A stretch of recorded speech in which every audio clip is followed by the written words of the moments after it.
الحمد لله نحمده ونستعينه ونستهديه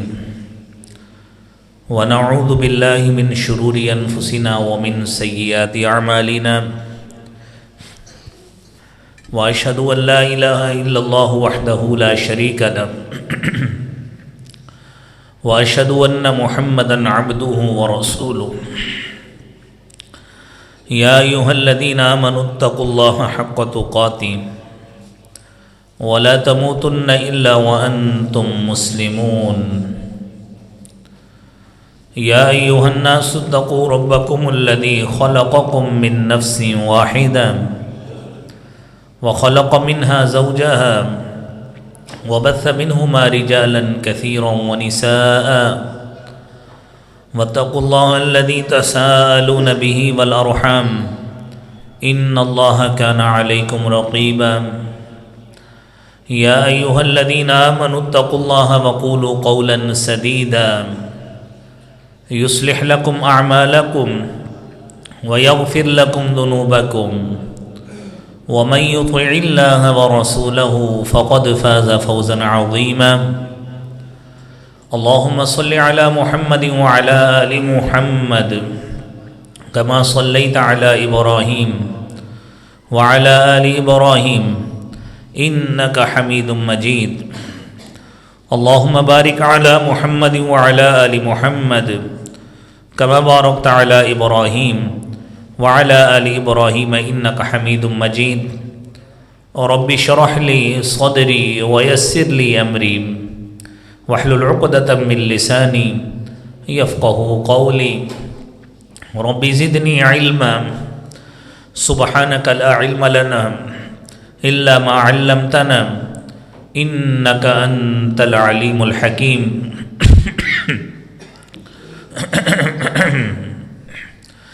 أعوذ بالله السميع العليم من الشيطان الرجيم بسم الله الرحمن الرحيم قل اللهم مالك الملك تؤتي الملك من تشاء وتنزع الملك ممن تشاء وتعز من تشاء وتذل من تشاء صدق اللہ العظیم۔ حمد و ثنا، تعریف و تمہید، حمد، کبریائی، بڑائی اللہ رب العالمین کی ذات کے لیے خاص ہے، جو کل کائنات کا خالق و مالک ہے، خالق ارض و سما ہے، خالق و کل شیء ہے، علی کل شیء قدیر ہے، فعال لما یرید ہے۔ درود و سلام امام کائنات، امام المرسلین، خاتم النبیین جناب محمد الرسول اللہ صلی اللہ علیہ وآلہ وسلم کی ذات اقدس پر۔ حضرات دی وقار، سورہ آل عمران سے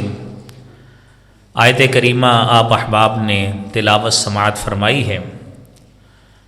اللہ رب العالمین اس آیت کریمہ میں اپنی عنایت کا ذکر کرتے ہیں، اور یہ ایسی عنایت ہے جو دنیا میں کسی بھی انسان کے لیے دنیاوی نعمتوں میں سب سے بڑھ کر ہوتی ہے، اور وہ دنیاوی نعمت اللہ رب العالمین کی طرف سے ذمہ داری بھی ہوتی ہے کہ دنیا میں کسی کو بادشاہت مل جائے، حکمرانی مل جائے، کسی اسٹیٹ کی، کسی مملکت کی، کسی ملک کی، تو یہ اللہ رب العالمین کی طرف سے دنیاوی لحاظ سے اس کے لیے ایک بڑا انعام ہوتا ہے اور عنایت ہوتی ہے۔ اور انسان کی فطرتی اور جبلتی ایک خواہش ہے کہ اس کی ہر لحاظ سے ہر جگہ پہ عزت ہو، اس پہ رسپیکٹ ہو، لوگ اس کو سلام بھی کہیں، اس کے لیے ادب و احترام کے جملے بھی بولیں، اور اس کے لیے تہنیتی کلمات کی ادائیگی بھی کریں۔ یہ انسان کی فطرتی جبلتی خواہش ہے۔ تو اللہ رب العالمین نے اس آیت کریمہ میں یہ بتایا ہے کہ مالک الملک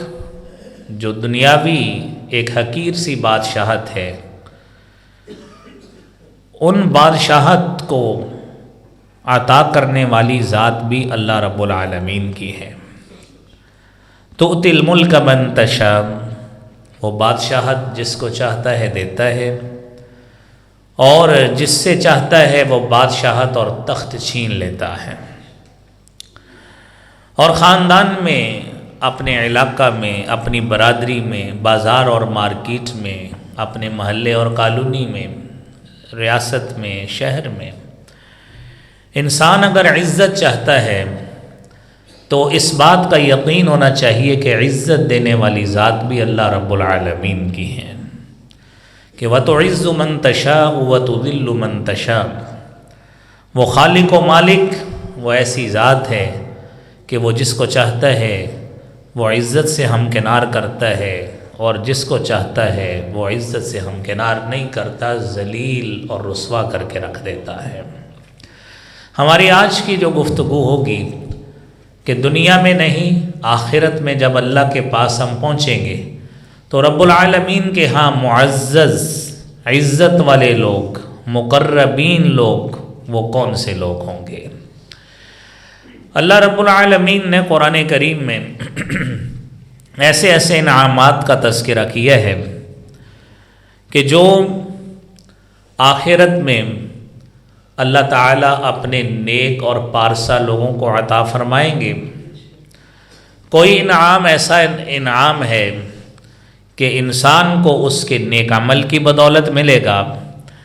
کوئی انعام ایسا ہے کہ اس کو اس کی نماز، روزہ، زکوٰۃ یا حج کے بدلے ملے گا، کوئی انعام ایسا ہے کہ جو اسے عدل، انصاف، احسان اور ایسی کسی کے ساتھ نیکی کرنے سے ملے گا، اور کئی انعام ایسے ہیں کہ ذاتی طور پر ہم انفرادی لحاظ سے اپنے دوستوں اور بھائیوں کے ساتھ اچھا سلوک کرتے ہیں، اچھا برتاؤ کرتے ہیں۔ کچھ انعام ایسے ہیں کہ اللہ تعالیٰ اس بنا پہ بھی آخرت میں انعام عطا فرمائیں گے۔ تو سب سے پہلی بات یہ ہے کہ نیک عمل کرنے والے لوگ، ان کو اللہ تعالیٰ کیا انعام عطا فرمائیں گے؟ اللہ رب العالمین قرآن کریم میں فرماتے ہیں من جاء بالحسنۃ فلہ خیر منہا وہم من فزع یومئذ آمنون۔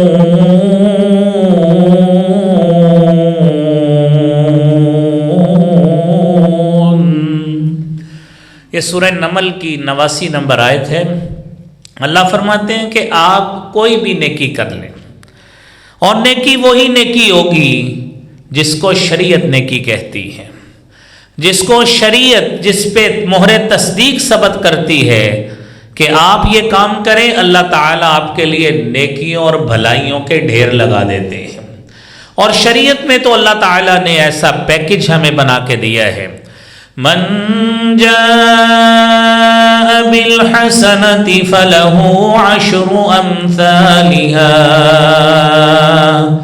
ومن جاء بالسیئۃ فلا یجزی الا مثلها۔ آپ ایک نیکی کریں، اور شریعت کا اتنا اچھا پیکج ہے، حدیث میں آتا ہے کہ بندہ جب نیکی کا ارادہ کرتا ہے، اس کے نامہ اعمال میں اس ارادے کی بھی نیکی لکھ دی جاتی ہے، اور پھر جب بندہ اس پہ عمل کر لیتا ہے، قرآن کی اس آیت کے مطابق اس کو کم از کم 10 نیکیاں ملتی ہیں۔ اور پھر اگر اس کے اندر خلوص، اللہ کے ساتھ احسان، عبادت کے حوالے سے جتنا جتنا زیادہ دولت سے اللہ نے اس کو نوازا ہے، وہ اتنے ہی مقام پہ نیکیوں کے ساتھ فائز ہوتا جاتا ہے۔ اور ساتھ ہی فرمایا، حدیث میں آتا ہے کہ بندہ گناہ کرتا ہے تو گناہ کا بھی ارادہ کرتا ہے تو گناہ لکھا نہیں جاتا کہ شاید بندہ اس سے باز آ جائے. فرشتہ لکھنے والا اس وقت تک لکھنے سے پرہیز کرتا ہے کہ شاید ہی اللہ کا بندہ اپنے اس عمل سے پرہیز کر لے، توبہ طائب ہو جائے. لیکن اگر وہ بدقسمت گناہ کر ہی لیتا ہے تو اس کا ایک گناہ لکھا جاتا ہے. اس کے برعکس نیکی کا ارادہ بھی کرے تو نیکی ارادے پر ہی لکھی جائے، اور جب وہ عمل کر لے تو کم از کم اس کو 10 گنا اجر بھی ملتا ہے. اور قرآن کریم میں جو آیت آپ نے سورہ نمل کی 89 نمبر سنی ہے،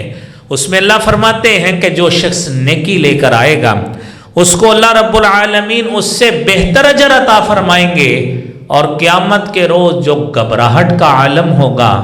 اللہ تعالیٰ اس گھبراہٹ کے عالم سے اس نیکی کرنے والے کو نجات عطا فرمائیں گے. وہ گھبراہٹ کا عالم کیسا عالم ہے؟ نبی کریم صلی اللہ علیہ وآلہ وسلم نے فرمایا، حضرت مقدام بن معدی کرب رضی اللہ تعالی عنہ حدیث کو بیان کرتے ہیں،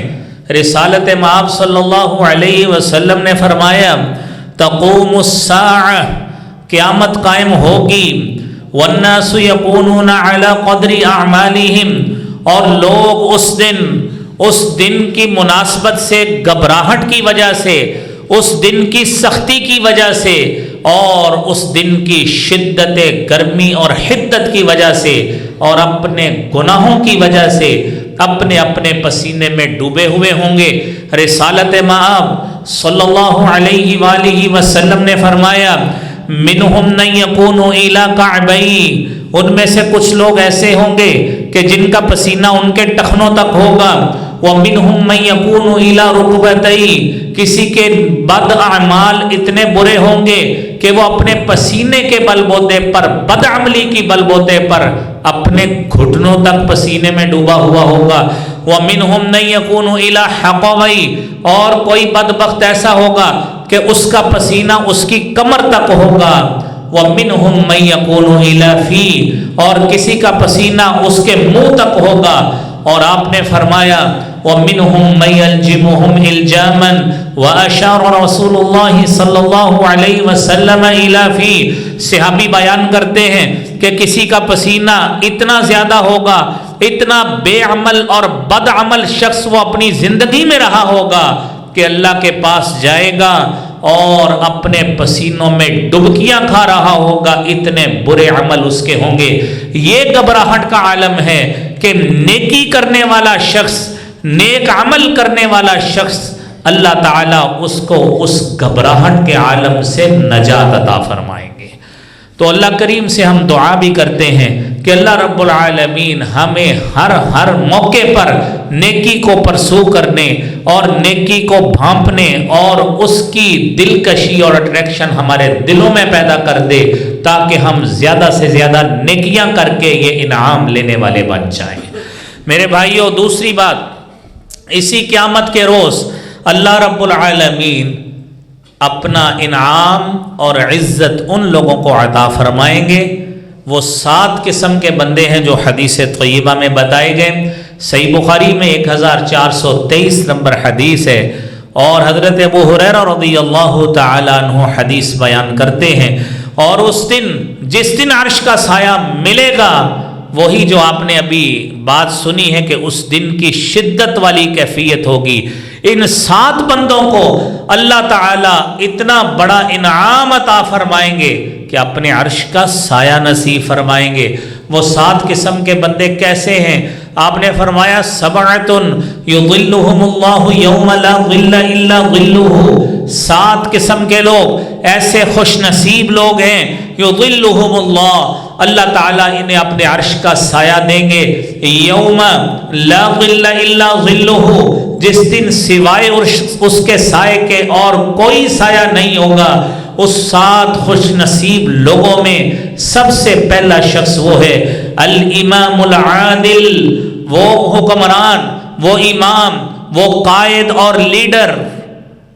جو انصاف کرنے والا اور منصف ہو. حضرات ذی وقار، اس کو صرف ریاست کے حکمران تک مت محدود رکھیے، اس کو ہر شخص یہ سمجھے جس طرح حدیث میں آتا ہے کہ کلکم راع و کلکم مسئول عن رعیتہ، کہ تم میں سے ہر شخص راعی ہے، ہر شخص نگہبان ہے، ہر شخص کو اللہ تعالیٰ نے ایک مقام دیا ہے. کسی کو گھر کا سربراہ بنایا ہے، کسی کو فیکٹری کا سربراہ بنایا ہے، کسی کو دکان کا مالک بنایا ہے، اور اس کے ماتحت لوگ کام کرنے والے موجود ہیں. اگر آپ باپ ہیں یا ماں کا کردار ادا کرتے ہیں تو وہاں پہ اللہ تعالیٰ نے آپ کے ماتحت اولاد دی ہے. اور اگر اس سے بڑھ کر آپ کسی ادارے کے، چاہے وہ سرکاری ہو یا پرائیویٹ ہو، یا آپ مسجد اور مدرسہ کے صدر ہیں یا وہاں کے ناظم ہیں، اللہ نے آپ کو وہاں کے لوگوں کا کسٹوڈین بنایا ہے. اور پھر اس سے بڑھ جائیے، اللہ تعالیٰ نے سرکاری عہدوں میں کسی کو صوبے کا ممبر بنایا، کسی کو قومی سطح پر حلقوں کا ممبر بنایا، اور کسی کو نظامت دی شہر کی، کسی کو یونین کونسل کی دی، کسی کو ضلع کی دے دی، کسی کو ڈپٹی کمشنر بنایا، کسی کو اسسٹنٹ کمشنر بنایا، کسی کو کمشنر بنا دیا. اور یہ ساری ذمہ داریاں یہ ریاست میں آپ اپنے طور پہ دیکھتے ہیں، اور یہ بڑھتے جائیے. اسی طرح ہی ریاست کا حکمران سب سے اوپر آتا ہے. نبی کریم صلی اللہ علیہ وسلم نے فرمایا، آپ نے اس حدیث میں کیٹیگری کی کہ ایک غلام اپنے آقا کے لیے جو اس نے اس کو ڈیوٹی عائد کی ہے وہ اس کا ذمہ دار ہے، اس سے اس کی ذمہ داری کے حوالے سے پوچھا جائے گا. اور پھر اسی طرح ایک خاتون اپنے خامد کے گھر میں اپنے خامد کی عدم موجودگی میں وہ بھی راعیہ ہے، نگہبان ہے، اور اس سے بھی اس کی ذمہ داری کے حوالے سے پوچھا جائے گا کہ اس نے اس میں عدل و انصاف والا کتنا کام کیا ہے. اور پھر آخر میں آپ نے فرمایا، الا کلکم راع وکلکم مسئول عن رعیتہ، کہ تم میں سے ہر ایک راعی ہے، ہر ایک نگہبان ہے، ہر ایک محافظ ہے، اور اس سے اس کے ماتحتوں کے بارے میں پوچھا جائے گا اپنی ذمہ داری کتنی ادا کی تھی، کتنا انصاف کیا تھا، کتنا عدل کیا تھا. اگر عدل کیا تھا تو کل قیامت کے روز انشاءاللہ اس انعام کے مستحق ہوں گے جو نبی کریم صلی اللہ علیہ وسلم نے فرمایا کہ قیامت کے روز عرش کا سایہ ہی سایہ ہوگا، اس کے علاوہ اس شدت والے دن میں اور کوئی سایہ نہیں ہوگا. لہذا وہ سایہ لینے کی اللہ ہم سب کو توفیق عطا فرمائے. میرے بھائیوں، دوسرا خوش نصیب اس حدیث کے مطابق نبی کریم صلی اللہ علیہ وسلم نے فرمایا، رجل شاب نشأ فی عبادت اللہ، ایسا نوجوان آدمی جس کی نشو و نما ہی اللہ کی عبادت پہ ہوئی ہو. اس کا مطلب کیا ہے میرے بھائیوں؟ یہ جوانی کا یہ وہ عالم ہے کہ جس جوانی میں ہم 12 13 14 15 سال سے اور اپنے علاقے یا اپنے خاندانی تفاوت اور اختلاف سے اس عمر میں مرد و خاتون کی جوانی کا پیریڈ شروع ہوتا ہے، اور یہاں سے لے کر جب تک اس کی ادھیڑ عمر تک نہیں ہے اپنا کام کرتا ہے وہ بندہ جوان ہی ہوتا ہے. جب تک کاروبار کرتا ہے، جب تک سفر بھی کرتا ہے، اپنا کاروبار کرتا ہے، سروس کرتا ہے، معاملات کو دیکھ بھال کرتا ہے، یہ وہ عمر ہوتی ہے کہ اس میں انسان اپنی تعلیم بھی پوری کرتا ہے. یہ وہ عمر ہے اس میں اس کی شادی بھی ہوتی ہے، شادی کے بعد اس کی اولاد بھی ہوتی ہے، اور اس اولاد کے ساتھ ساتھ پھر اس کو اس اولاد کی تعلیم اور تربیت کا فکر بھی ہوتا ہے. اولاد جوان ہوتی ہے، ان کی شادیوں کا بھی فکر ہوتا ہے. یہ وہ ساری عمر ہے جس عمر میں انسان سارا کچھ کرتا ہے. میرے مالک نے، میرے خالق نے، رب العالمین نے نوجوان کو اس لیے اپنا عرش کا سایہ دینا ہے کہ اے نوجوان، تجھے میں نے جوانی دی، تجھے صحت دی، تجھے سلامتی دی، تجھے عافیت دی، تجھے میں نے زبان کا ذائقہ بھی دیا کہ تجھے کوئی بیماری نہیں ہونے دی، سارا کچھ دیا. اس جوانی کے عالم میں تو نے میرے لیے کتنا وقت دیا، تو نے میری مسجد کو کتنا وقت دیا، تو نے میرے دین کے لیے وقت کتنا نکالا، تو نے قرآن کو کتنا پڑھا، تو نے علماء کے ساتھ وقت کتنا دیا، دین کی تبلیغ میں صرف کتنا وقت کیا. تیرے سامنے غلط کام بھی ہوتے تھے تو صرف نظر کر جاتا تھا. تو جوان تھا، تو اپنی طاقت استعمال کر سکتا تھا. اولاد بے راہ کا شکار ہو رہی تھی، تو نے ان کی تعلیم کا کوئی اہتمام نہیں کیا، تو نے ان کی تربیت کا کوئی اہتمام نہیں کیا. تو آج جب اللہ کے پاس پہنچے گا یا دنیا میں ادھیڑ عمر میں پہنچ جائے گا، کہے گا اولاد بات نہیں مانتی، اولاد میری سنتی نہیں ہے. بھائی بچپن میں اگر سختی کی ہوتی اور جوانی کا صحیح طور پہ فائدہ اٹھایا ہوتا، جس مالک نے سارا کچھ دیا اس مالک کے کہے گئے کے مطابق خود جوانی گزاری ہوتی، تربیت اس طرح کی ہوتی، آج یہ اولاد بھی کام آتی، اولاد سے فائدہ بھی ہوتا، اور یہی اولاد، نوجوان اولاد، جس طرح آپ کی اچھی تربیت آپ کے والدین نے کی، آپ بطور والد اپنے بچے اور بچے کی اچھی تربیت کر جاتے تو کل قیامت کے روز آپ بھی اللہ کے عرش کے سائے کے مستحق ہوتے۔ اسی لیے میرے بھائیوں، نبی کریم صلی اللہ علیہ وآلہ وسلم نے فرمایا ہے، حضرت عبداللہ ابن عباس رضی اللہ تعالی عنہما حدیث کو بیان کرتے ہیں، آپ نے فرمایا نعمتان، دو نعمتیں ایسی ہیں مغبون فیہما کثیر من الناس، جس میں اکثر لوگ سستی کا، کاہلی کا، غفلت کا اور کمی کا شکار رہتے ہیں۔ الصحہ والفراغ، ایک صحت ہے اور دوسری فرصت ہے۔ آج صحت موجود، جسمانی صحت موجود، فرصت کے لمحات موجود، انسان نہ نماز پڑھتا ہے، نہ مسجد میں آتا ہے، نہ اللہ کا ذکر کرتا ہے، نہ قرآن پڑھتا ہے۔ کل جب کسی کام کا نہیں رہے گا، اولاد دکان پہ نہیں بیٹھنے دے گی کہ بابا جی آپ گھر بیٹھے، اب آپ کی یہاں پہ ضرورت نہیں ہے، تو پھر مسجد میں آدھا گھنٹہ پہلے مسجد میں بھی آئے گا، لوگوں پہ تنقید بھی کرے گا اور لوگوں کے ساتھ پھڈے بازی بھی کرے گا، ہر کسی کے ساتھ ناچاکی بھی کرے گا۔ جب ساری عمر جوانی کی موجود تھی تو کوئی نماز نہیں پڑھی، اللہ کو کیا حساب دیں گے؟ اگر اس کیفیت میں موت آ گئی، جب انسان مسجد میں نہیں آتا تھا، جب مسجد میں اذان ہوتی تھی کان پہ کوئی جوں نہیں رینگی، اتنی عمر 55 60 65 سال ہو گئی، کوئی پتہ نہیں ہے۔ جب کاروبار پہ اولاد نے آنا بند کر دیا، کوئی مصروفیت نہیں رہی، اب کہتے ہیں مسجد میں ڈیرے لگا لیں۔ میرے بھائیوں سوچئے، اس وقت کو آنے سے پہلے آج اللہ نے فرصت دی ہے، جوانی موجود ہے، صحت موجود ہے، اس صحت کی قدر کیجئے، مسجد میں وقت دیجئے، اذان ہوتی ہے مسجد میں آ کے نماز پڑھیے، اپنی اولادوں کو لے کے آئیے۔ اور میرے بھائیوں اب دیکھیے، مسجد میں اکثر یہ چھوٹے چھوٹے بچے، وہ بچے جن کے پیمپر بھی لیک ہو سکتے ہوتے ہیں، وہ بچے، اس عمر کے بچے والدین لے کے آ جاتے ہیں، لیکن جب بچہ 7 سال کا ہوتا ہے اس کو کوئی بھی نہیں لے کے آتا۔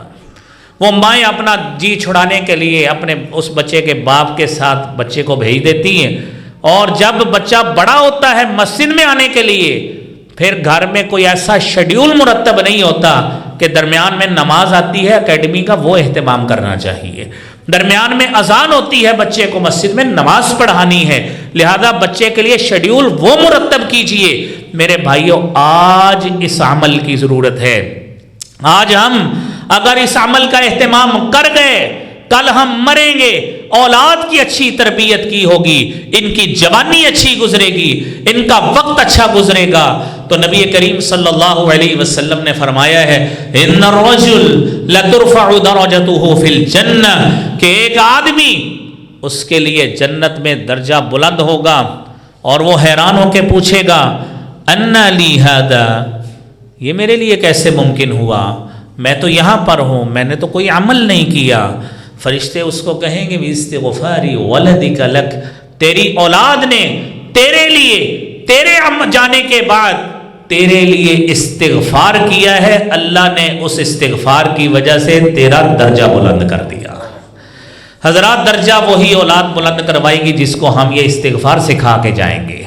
جس کو مسجد کی صفوں کی زینت بنائیں گے، جس کو اذان کے وقت مسجد میں لے کر آئیں گے، جس کو مسجد کا کلچر نہیں سکھایا، جس کو نماز کا، اذان کا احترام نہیں سکھایا، جس کو جماعت کا اہتمام نہیں سکھایا۔ آپ خود انصاف سے بتائیے وہ بچہ ہمارے مرنے کے بعد کیسے نمازی بنے گا؟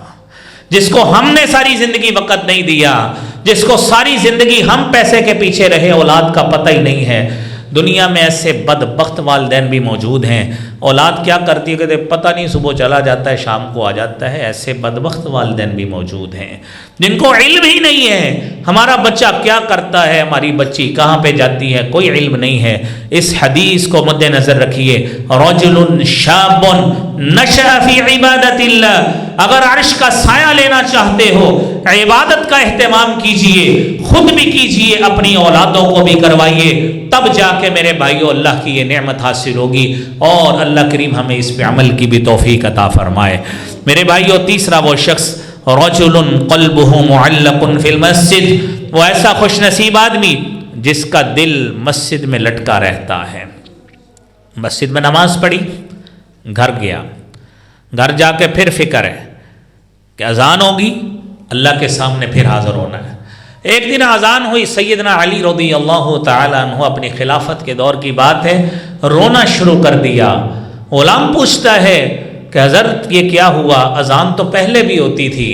ایسی کیفیت کبھی دیکھنے میں نہیں آئی۔ ذمہ داریاں یقینی بات ہے بڑھ گئیں، خلافت کا ذمہ بھی بڑھ گیا، اور کہنے لگے آپ کو علم نہیں ہے کہ اذان ہوئی ہے، اس رب کے دربار میں حاضری دینی ہے جو مالک الملک ذات ہے۔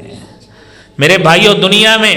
ہم نے کسی آفیسر کے پاس کھڑا ہونا ہو، ہم 100 اہتمام کرتے ہیں، 100 جتن کرتے ہیں، 3-4 لوگ ہم پہلے سوچتے ہیں بات کس نے کرنی ہے، وہ کہتا ہے نہیں یار تو کری، تو زیادہ پڑھا لکھا بندہ ہے، تجھے بات کرنے کا سلیقہ ہے۔ کیوں؟ وہ افسر آدمی ہے، وہ کہیں غصہ نہ کر جائے، اس کے مطابق اس کے لیول کا آدمی ہونا چاہیے بات کرنے کے لیے۔ اور جس مالک کے لیے ہم نے 5 مرتبہ آنا ہوتا ہے، جس کو لیے ہمیں لازم قرار دیا گیا، اس کے لیے ہم نے کوئی ضروری نہ اس کا خیال کیا، نہ ہم نے اس کے لیے آنا ضروری سمجھا، نہ مسجد میں وقت دینا ضروری سمجھا، اس کے لیے ہم نے کچھ ضروری نہیں سمجھا۔ میرے بھائیوں اس کی فکر کیجئے، مسجد میں گئے، نماز پڑھی، دوبارہ فکر ہے مسجد میں جانا ہے، کاروبار کریں، عمل کریں جتنا مرضی، لیکن اپنے فرائض سے غفلت مت کیجئے۔ اور اس میں وہ خوش نصیب لوگ وہ بھی شامل ہیں جو مسجد کی تعمیر و ترقی میں سارا دن سوچتے ہیں مسجد کا فلاں کام ہونے والا ہے، مسجد کی رونق کو دوبالا کرنے کے لیے اور کیا کیا جا سکتا ہے، اس کے لیے بیٹھتے ہیں، میٹنگ کرتے ہیں۔ یہ بھی مسجد میں دل لگنے کی بہترین مثال ہے۔ اور مسجد کی رونق کے لیے اگر کسی کو اللہ تعالیٰ یہ توفیق دے دے، یقینی بات ہے یہ بھی بہت بڑا اجر ہے۔ تو اس کے لیے یہ 3 خوش نصیب وہ لوگ ہیں جنہیں اللہ رب العالمین قیامت کے روز عزت افزائی جن کی کریں گے۔ اور چوتھے خوش نصیب کون ہیں؟ آپ نے فرمایا رجلان تحابا فی اللہ، 2 آپس میں محبت کرنے والے لوگ، ایسے لوگ جنہوں نے آپس میں اتنی محبت کی اللہ کے لیے اکٹھے ہوئے۔ میں فلاں شخص سے دوستی لگا رہا ہوں، اس وجہ سے نمازی آدمی ہے، اچھی گفتگو کرتا ہے، اس کا حلقہ بڑا اچھا ہے، منہ سے گالی نہیں دیتا، میں اس کے پاس بیٹھوں گا، اس کا عمل، اس کا رنگ مجھ پہ چڑھے گا، اس کی دوستی کا رنگ مجھ پہ چڑھے گا، لہذا اس نے اس کے ساتھ دوستی لگا لی۔ ایک شخص نے کسی کو قطع تعلقی کی، سمجھایا گالیاں دینا بس کر دو، جھوٹ نہ بولا کرو، فراڈ نہ کیا کرو، اللہ تعالیٰ نے اس سے منع کیا ہے، نہیں ہٹا، اس نے اپنی دوستی، اس کو زیادہ وقت دینا اس سے کم کر دیا، اس وجہ سے کہ اس نے دین پہ عمل کرنا نہیں ہے، یہ میری نمازیں بھی ضائع کرتا ہے۔ اور یہی وہ صفت ہے جس کو اللہ رب العالمین نے قرآن کریم میں 3 مختلف جگہوں پہ بیان کیا ہے۔ قرآن کریم میں اللہ رب العالمین نے فرمایا سورہ فرقان میں وَإِذَا مَرُّوا بِاللَّغْوِ مَرُّوا كِرَامًا، اپنے دین کا تحفظ کرنے والے، اپنے نیک عمل کا تحفظ کرنے والے یہ وہ لوگ ہیں، ان کے سامنے لغو بات ہوتی ہو، جھوٹ بولا جا رہا ہو، فضول بات ہوتی ہو، غیبت، چغلی، فراڈ، یہ ایسے لوگوں کے پاس پھر بیٹھتے نہیں ہیں، ان سے کنارہ کشی اختیار کرتے ہیں۔ اور قرآن کا اگلا مقام سورہ قصص کا سنیے وَإِذَا سَمِعُوا اللَّغْوَ أَعْرَضُوا عَنْهُ وَقَالُوا لَنَا أَعْمَالُنَا وَلَكُمْ أَعْمَالُكُمْ سَلَامٌ عَلَيْكُمْ لَا نَبْتَغِي الْجَاهِلِينَ۔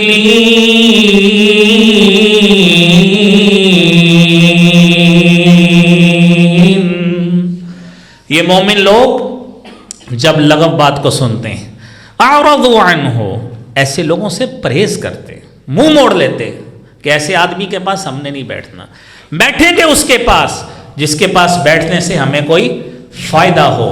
ہمیں کوئی ہمارے کردار کے حوالے سے، ہمارے عمل کے حوالے سے کوئی فائدہ ہو، ہم اس کے پاس بیٹھیں گے۔ اور جب کوئی آدمی ایسے لوگوں کے پاس بیٹھتا ہے تو یقینی بات ہے اس حدیث کے مطابق یہ دونوں اللہ کے دین کی محبت کے لیے جو بیٹھے، ان کو قیامت کے روز عرش کا سایہ نصیب فرمائیں گے۔ میرے بھائیوں، پانچواں وہ خوش نصیب آدمی، نبی کریم صلی اللہ علیہ وسلم نے فرمایا وَرَجُلٌ دَعَتْهُ امْرَأَةٌ ذَاتُ حَسْبٍ وَجَمَالٍ، ایسا آدمی جس کو حسب و نسب والی اور اچھے خاندان والی، مال و دولت والی خوبصورت خاتون برائی کی دعوت دیتی ہے، اور برائی کی دعوت دے، بندہ اس میں برائی میں پڑ سکتا ہو، بڑا آسان ہو، لیکن وہ کہے انی اخاف اللہ، مجھے اللہ کا ڈر ہے، اللہ سے ڈرتے ہوئے میں تیرے ساتھ یہ برا فعل نہیں کر سکتا۔ میرے نبی محترم صلی اللہ علیہ وسلم نے فرمایا یہ آدمی بھی وہ خوش نصیب ہے، یہ آدمی بھی وہ خوش نصیب کہ جس کو اللہ رب العالمین کل قیامت کے روز عرش کا سایہ نصیب فرمائیں گے۔ اور پھر چھٹا خوش نصیب جس کو عزت اللہ تعالیٰ عطا فرمائیں گے، فرمایا وَرَجُلٌ ذَكَرَ اللَّهَ خَالِيًا فَفَاضَتْ عَيْنَاهُ، کہ بندہ ایسا خوش نصیب آدمی جس نے تنہائی میں، علیحدگی میں، رات کی تنہائیوں میں کسی بھی جگہ بیٹھ کر اللہ کو یاد کیا، اپنے گناہوں کا تذکرہ کیا، اللہ کی رحمت کی امید رکھی، رب کے سامنے دامن پھیلایا، رب کے سامنے کھڑا ہوا، التجا کی، گریہ زاری کی، اس کی آنکھوں سے آنسو بہ نکلے، اس کی آنکھوں سے آنسو بہ نکلے، اللہ رب العالمین اس کی آنکھوں کا، اس آنسوؤں کا اتنا دھیان رکھیں گے۔ میرے نبی محترم صلی اللہ علیہ وسلم فرماتے ہیں کل قیامت کے روز اسے عرش کا سایہ نصیب فرمائیں گے۔ میرے بھائیوں، ساتواں خوش نصیب آدمی آپ نے فرمایا وَرَجُلٌ تَصَدَّقَ بِيَمِينِهِ حَتَّى لَا تَعْلَمَ شِمَالُهُ مَا تُنْفِقُ يَمِينُهُ، ایک ایسا آدمی جس نے صدقہ کیا اپنے دائیں ہاتھ سے، حَتَّى لَا تَعْلَمَ شِمَالُهُ، اس کے بائیں ہاتھ کو علم نہیں ہے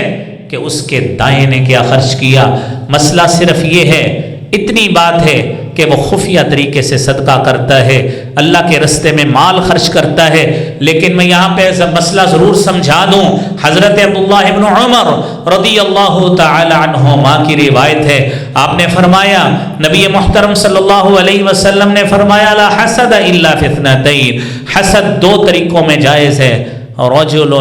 آتاہ اللہ القرآن، ایک آدمی جس کو اللہ نے قرآن کی دولت سے نوازا، فہو یتلو بہ آناء اللیل و آناء النہار، وہ رات اور دن کی گھڑیوں میں قرآن کی تلاوت کرتا ہے۔ بندہ اس کو دیکھتا ہے کہ کاش اللہ مجھے بھی ایسی اولاد دیتا، میں بھی اس کو ایسا قرآن پڑھاتا، وہ بھی ایسے دین کی خدمت کرتا، میں اللہ کے دین کے لیے اس کو وقف کرتا، تو ایسا کرنا عین عبادت ہے، اس کی نیکی ملے گی۔ یہ حسد نہیں ہوتا، یہ رشک ہوتا ہے۔ اور دوسرا وہ آدمی رجل جس کو اللہ تعالیٰ نے مال دیا، فہو ينفق منه آناء اللیل و آناء النہار، وہ رات اور دن کی گھڑیوں میں خرچ کرتا ہے، ضرورت مندوں کو دیتا ہے۔ بندے کے دل میں آتا ہے کہ اللہ تو نے اس کو مال دیا، اس کو دولت دی، مالک تو مجھے بھی مال دے، میرے دل میں حسرت ہے، میں اس سے بھی بڑھ کر تیرے رستے میں خرچ کروں گا۔ قرآن نے اسی لیے کہا ہے کہ صدقہ خفیہ دے، اعلانیہ دے، ان تبدوا الصدقات فنعما هی وان تخفوها وتؤتوها الفقراء فهو خير لكم ويكفر عنكم من سيئاتكم والله بما تعملون خبير۔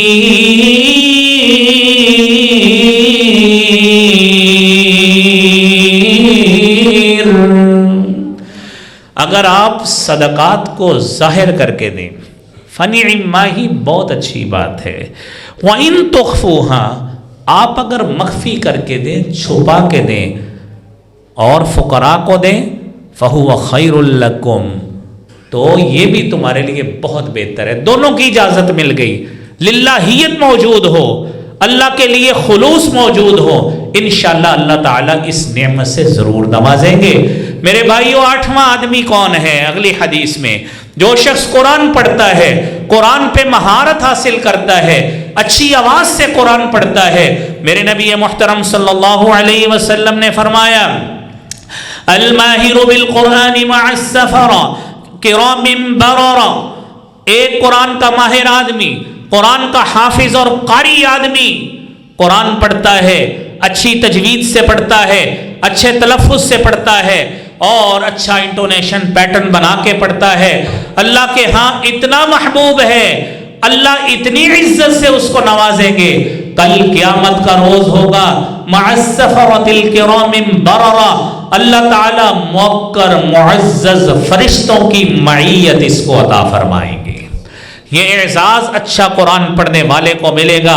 اور میرے بھائیوں، ساتھ اللہ تعالیٰ نے ایسا تذکرہ بھی کیا ہے ایسے آدمی کا، نبی محترم صلی اللہ علیہ وسلم نے فرمایا، صحیح مسلم کی 798 نمبر حدیث ہے، فرمایا والذی یقرأ القرآن، جو قرآن پڑھتا ہے ویتتعتع فیہا، اور اس میں اٹکتا ہے، قرآن سیکھنے کا شوق ہے، قرآن پڑھنے کا شوق ہے اور اچھا ذوق بنانے کی کوشش کرتا ہے، اچھا تلفظ نکالنے کی کوشش کرتا ہے، زبان اجازت نہیں دیتی، عمر اجازت نہیں دیتی، لیکن ذوق موجود ہے، وَيَتَتَّعْتَعُ فِيهَا، اس میں اٹکتا ہے، میرے نبی محترم صلی اللہ علیہ وسلم نے فرمایا فَلَهُ أَجْرَانِ، اللہ تعالیٰ اس کوشش کی وجہ سے اسے دوہرا اجر عطا فرمائیں گے۔ میرے بھائیوں، ایک تو دوہرا اجر ملا اور دوسرا اچھی کوشش کی وجہ سے کل قیامت کے روز فرشتوں کی معیت بھی ملے گی۔ اور اگلا خوش نصیب آدمی میرے بھائیوں، جو قیامت کے روز معزز لوگوں میں شامل ہوگا، عزت والے لوگوں میں شامل ہوگا، جنہیں اللہ رب العالمین عزت سے نوازیں گے، وہ کون سا آدمی ہے؟ سنن ابن ماجہ کی 725 نمبر حدیث ہے۔ آج دنیا میں میرے بھائی آپ دیکھیے، نماز کے لیے اذان ہوتی ہے تو شاید مسجد میں محلے میں سے کوئی شخص بھی نہیں ہوتا، یہ ڈیوٹی ایک مؤذن ادا کرتا ہے، اس مسجد میں کوئی طالب علم یقینی بات ہے ادا کرتے ہوں گے، اور یہ کوئی کم اعزاز نہیں ہے۔ میرے نبی محترم صلی اللہ علیہ وسلم نے فرمایا ان المؤذنین اطول الناس اعناقا یوم القیامہ، کل قیامت کا روز ہوگا، دنیا میں انہوں نے اللہ کا نام بلند کیا، اللہ کی توحید کا علم بلند کیا، لوگوں کو نمازوں کے لیے مسجد میں آنے کے لیے ان کے لیے اذان کا اہتمام کیا، کل قیامت کا روز ہوگا، اللہ تعالیٰ ان مؤذنین کی گردنیں فخر سے لمبی کر کے دنیا میں عوام کے سامنے نمایاں کر کے کھڑے کرے گے، یہ نیک لوگ ہیں جو اللہ کے لیے، اللہ کے دین کے لیے، نماز کے لیے لوگوں کو مسجد میں بلایا کرتے تھے۔ یہ اللہ رب العالمین ان لوگوں کو انعام سے نوازیں گے۔ اور پھر میرے بھائیوں، اگلا خوش نصیب آدمی، وہ 4 قسم کے لوگ ہیں، ایک حدیث میں بیان کیے، نبی کریم صلی اللہ علیہ وسلم نے 4 لوگ بیان کیے، 2699 نمبر حدیث ہے صحیح مسلم کی، آپ نے فرمایا من نفس عن مسلم قربۃ من قرب الدنیا، جو شخص کسی مسلمان بھائی سے کسی دنیاوی مصیبت کو، مشکل کو دور کرتا ہے، نفس اللہ عنہ قربۃ من قرب یوم القیامہ، کل قیامت کا روز ہوگا، قیامت کی مصیبت کا تذکرہ آپ نے سنا، وہ دن کیسا ہوگا؟ اللہ تعالیٰ اس دنیا میں کیے گئے تعاون کی وجہ سے قیامت کی وہ مصیبتیں، وہ کٹھن مراحل کو اس سے دور کر کے اسے جنت عطا فرما دیں گے۔ اور دوسرا اس حدیث میں خوش نصیب، آپ نے فرمایا من یسر علی معسر، جس نے کسی مشکل میں پڑے آدمی کے لیے آسانی پیدا کی، اس کے لیے کسی کو مالی ضرورت پڑ گئی، کسی کو گھر میں کسی مریض کے لیے دوائی لانے کی ضرورت پڑ گئی، دنیا میں مشکلات کی کئی قسمیں ہیں، آپ اس کے لیے تعاون کر دیا، کسی کو فوری طور پہ کسی جگہ پہ پہنچنا تھا، آپ نے اس کا پہنچنا آسان کر دیا، گاڑی کا اہتمام کر دیا، کوئی بھی آسانی پیدا کر دی، میرے نبی محترم صلی اللہ علیہ وسلم فرماتے ہیں یسر اللہ علیہ فی الدنیا والآخرہ، اس شخص پہ دنیا میں بھی مصیبتیں مشقتیں آئیں گی، آخرت میں بھی مصیبتیں مشقتیں ہوں گی، اللہ تعالیٰ اس کیے گئے احسان کی وجہ سے کل قیامت کے روز اس کے لیے تمام معاملات میں آسانی پیدا فرما دیں گے۔ میرے بھائیوں، یہ آسانی پیدا کیا جانا یہ اللہ رب العالمین کی طرف سے بہت بڑا ایک مقام ہے جو عزت سے اللہ تعالیٰ اس کو نوازیں گے، اور اسی آسانی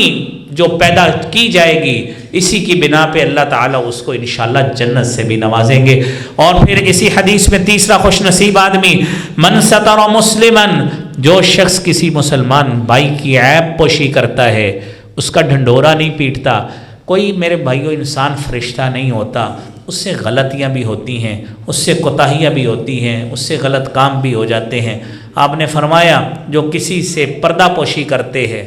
اور اس کی عیب جوئی کرنے کی بجائے پردہ ڈال دیتا ہے، سترہ اللہ یوم القیامہ، کل قیامت کا روز ہوگا، اللہ رب العالمین قیامت کے روز پوری مخلوق کے سامنے اس کے عیوب اور نقائص سے پردہ پوشی فرمائیں گے۔ میرے بھائیوں، اگلا خوش نصیب آدمی، ساتھ ہی فرمایا آپ نے واللہ فی عون العبد ما کان العبد فی عون اخی، آپ اپنے بھائی کی مدد میں لگ جائیں، یاد رکھیے اپنے بھائی کی مدد میں لگیں گے، واللہ فی عون العبد، جب تک آپ اس کاوش اور کوشش میں لگے رہے اللہ کریم تمہاری مدد میں شامل حال رہے گا۔ اور یقینی بات ہے بھائیو، جس کی مدد میں اللہ تعالیٰ لگ جائے اسے کسی دنیاوی سہارے کی ضرورت نہیں رہتی۔ لہذا کوشش کیجئے کہ آج سے اپنے خاندان میں، اپنی گلے محلے میں، اپنے نمازیوں میں مصیبت میں پھنسے لوگ، کرب میں پھنسے لوگ، مشکلات میں پھنسے لوگ، ان کے لیے میرے بھائیوں آسانیاں پیدا کرنے کا اہتمام کیجئے۔ اور پھر اگلا انعام میرے بھائیوں، عزت کن کو ملے گی؟ جو شخص وضو کو پورا کرتا ہے، مکمل وضو کرتا ہے۔ اور نبی کریم صلی اللہ علیہ وآلہ وسلم نے فرمایا ان امتی یأتون یوم القیامہ غرا محجلین من اثر الوضوء، میری امت کل قیامت کے روز آئے گی، اللہ کے سامنے پیش ہوگی، غرا محجلین من اثر الوضوء، اور جو اعضائے وضو ہیں، جتنے اس نے اعضائے وضو دھوئے ہیں، کل قیامت کے روز یہ چمکتے ہوئے اعضاء کے ساتھ اللہ کے سامنے پیش ہوگا۔ اور یاد رکھیے جس نماز نے انسان کو جنت میں لے کے جانا ہے یہ اس نماز کی بنیاد ہے۔ اور دوسری حدیث میں آپ نے یہ بھی فرمایا فَمَنِ اسْتَطَاعَ مِنْكُمْ أَن يُطِيلَ غُرَّتَهُ فَلْيَفْعَلْ، جو شخص یہ چاہتا ہے کہ میں قیامت کے روز زیادہ نمایاں ہو کر، زیادہ چمکتے ہوئے اعضاء لے کر اللہ کے سامنے پیش ہوں، تو آپ نے فرمایا وہ کوشش کر لے، اللہ تعالیٰ اسی طرح ہی اس کی کوشش کے بل بوتے پر اس کے اعضاء کو چمکتا ہوا بنا دیں گے۔ ایک آدمی کوہنی سمیت وضو کرتا ہے، یہاں تک دھوتا ہے، اور دوسرا شخص سوچتا ہے میں نے آج حدیث سنی تھی کہ آپ نے فرمایا فَمَنِ اسْتَطَاعَ مِنْكُمْ أَن يُطِيلَ غُرَّتَهُ فَلْيَفْعَلْ، کہ اگر چمک کو بڑھانا چاہتے ہو تو تھوڑا سا عضو زیادہ دھو لو۔ وہ 4 انچ اور دھو لیتا ہے کہ میں اپنا بازو زیادہ دھوتا ہوں، کل قیامت کے روز زیادہ چمکتے عضو کے ساتھ پیش ہوں۔ پاؤں دھونے کی کوشش کرتا ہے، اور آپ جانتے ہیں کہ پاؤں کا جو حکم ہے وہ ٹخنے تک ہے۔ آپ نے سوچا کہ نہیں میں نے آج حدیث سنی تھی یہ چمکتا ہوا عضو، میں چاہتا ہوں میرا عضو زیادہ چمکے۔ آپ 4 انچ 6 انچ اور پاؤں زیادہ دھو لیں، انشاءاللہ اتنا ہی زیادہ چمکتا ہوا لے کر اللہ کے سامنے پہنچیں گے۔ یہ میرے بھائیوں یہ اعزاز آپ کو ملے گا اس شریعت محمدی صلی اللہ علیہ وسلم کی پیروکاری میں ملے گا۔ اور میرے بھائیوں آپ دیکھیے نبی کریم صلی اللہ علیہ وآلہ وسلم نے آپ نے فرمایا وہ شخص جو ارکان اسلام کی پابندی کرتا ہے، اور آپ جانتے ہیں ارکان اسلام کتنے سادہ ہیں، آپ نے 2-3 جمعے پہلے حدیث جبرائیل بھی سنی، اور اس میں آپ کو بتائے کہ شہادتین جس کو کلمہ کہتے ہیں، پھر نماز، روزہ، زکوٰۃ اور حج، یہ 5 چیزیں ہیں۔ جو شخص اس کی پابندی کرتا ہے تو وہ کیا کرے گا؟ حدیث میں آتا ہے آپ صلی اللہ علیہ وسلم نے فرمایا کہ وہ شخص جو آیا آپ کے پاس، اس نے آ کے کہا کہ اللہ کے رسول ذرا کیا خیال ہے اگر میں یہ گواہی دوں کہ اللہ کے ساتھ کوئی عبادت کے لائق نہیں ہے، آپ محمد صلی اللہ علیہ وسلم اللہ کے رسول ہیں، میں 5 نمازوں کی ادائیگی کروں، میں رمضان کے روزے رکھوں، میں بیت اللہ کا حج بھی کروں، تو کیا خیال ہے زکوٰۃ بھی ادا کروں، تو کیا ہے میرے لیے؟ اس کے علاوہ اور بھی کچھ ہے، میں کن میں ہوں گا؟ آپ نے فرمایا من الصدیقین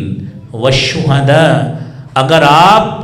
یہ کام کر لیتے ہیں، ارکان اسلام کی پابندی کر لیتے ہیں، میں محمد صلی اللہ علیہ وسلم تمہیں گواہی دے رہا ہوں، گارنٹی دے رہا ہوں، اللہ تیرا صدیقین اور شہداء میں شمار فرمائیں گے۔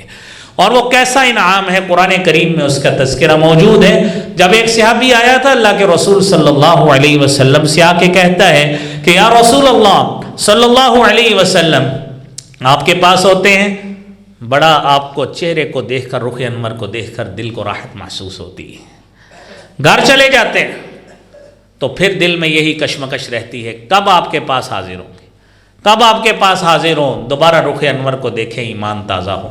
اللہ تعالیٰ نے اس کی بات سن لی اور آیت کریمہ نازل کر دی، وَمَن يُطِعِ اللَّهَ وَالرَّسُولَ فَأُولَٰئِكَ مَعَ الَّذِينَ أَنْعَمَ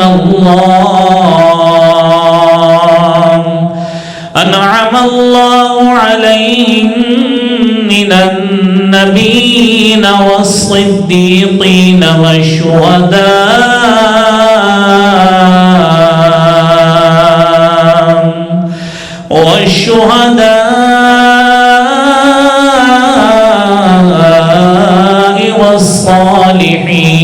والصالحين وحسن أولئك رفيقا۔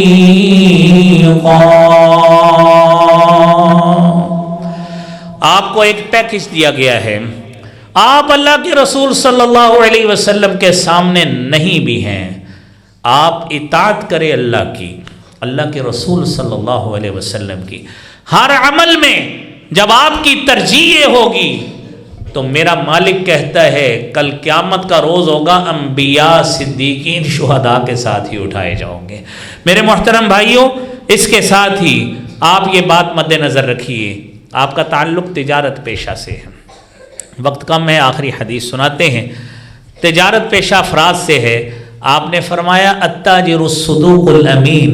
مع النبیین والصدیقین والشہداء، ایک اچھا تاجر، نیک تاجر، جو سچائی کی صفات جس کے اندر پائی جاتی ہیں، الامین، دیانتداری کی صفت پائی جاتی ہے، جو اپنے دعوے میں بھی سچا ہے اور مال کی سپرداری میں دیانتدار ہے، بددیانت نہیں ہے۔ ایسا نہیں ہے سیمپل کچھ دکھایا ہے دیا کچھ اور ہے۔ آپ نے فرمایا اگر وہ اسی طرح کا ہے، سچا بھی ہے، دیانتدار بھی ہے، مع النبیین والصدیقین والشہداء، اس سچائی اور دیانتداری کی وجہ سے اللہ اس کو بھی انبیاء، صدیقین اور شہداء کا ساتھ نصیب فرمائیں گے۔ میری اللہ رب العالمین سے دعا ہے کہ اے مولا کریم، جتنے تیرے محبوب پیغمبر صلی اللہ علیہ وسلم نے ان احادیث میں انعامات بیان کیے ہیں، مولا کریم ہمیں اپنی زندگی میں ایسا عمل کرنے کی توفیق دے ان سارے انعامات کے مستحق ہم بھی بن جائیں۔ اللہ کریم جب تک زندہ رکھنا، ہمیں اسی دین اسلام پہ زندہ رکھنا، موت ہے تو خاتمہ بالایمان فرمانا۔ وآخر دعوانا الحمدللہ رب العالمین۔